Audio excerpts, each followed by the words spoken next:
Să începem cu grătarul, cuptorul și locul pentru ceaun. Plus încă un grătar mic pentru ardei. Uite-l pe Leo cu Cami, Mircea. Salut! Aici este vița de vie. Și iată cum arată cabana. Zisă. Nici nu intră în cadru, de fapt. Trebuie să mă duc mai departe.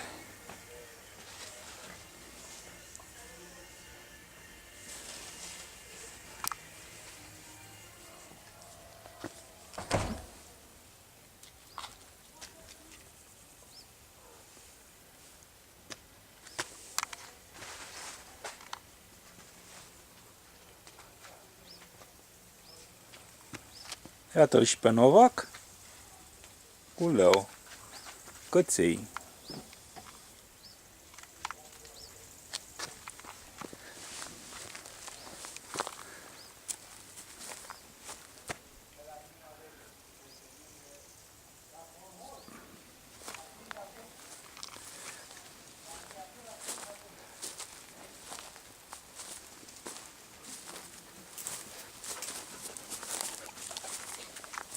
Da, mă.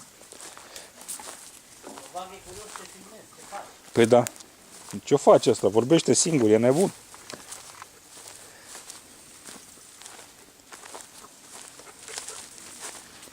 E Novac, care e un curios. Și e un cățel frumos. Și uite-l și pe Leo, care sunt ei foarte frumoși. Da, mă, Leo, da. Ia să vedem. Și iată cabana din alt unghi. Acolo este centrala, acolo sus este o terasă.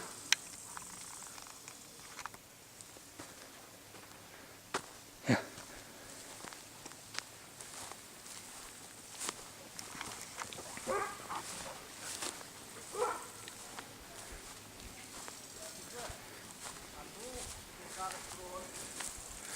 Asta e o grădiniță frumoasă.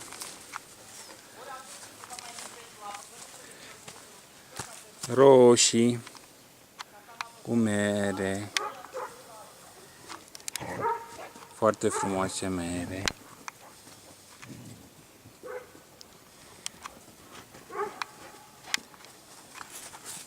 Căței, bine, te înțeles că tot timpul sunt după mine. Mă, băieți, mă. Submarinele galbene. Hai.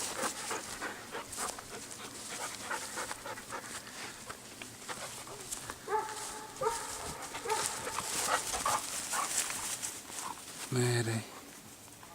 1, 2 submarine galbene. Asta este o vedere din spate.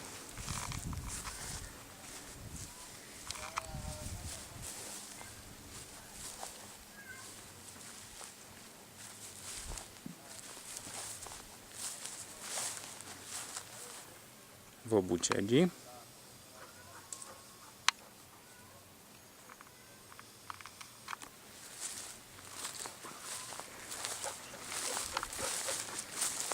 Piatra Craiului.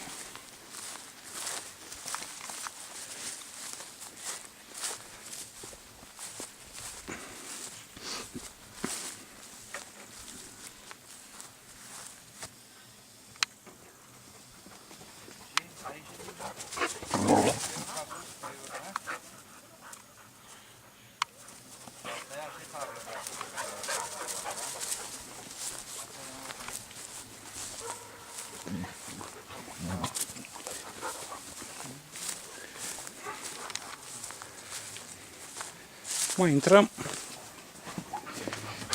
în cabană. Așa. Amândoi. Unde mergeți, mă? La masă. Voi nu!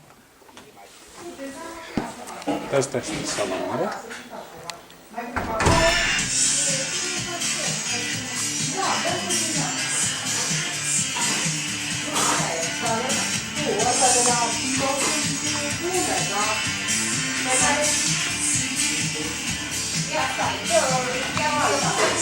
Bucătăria, fetele.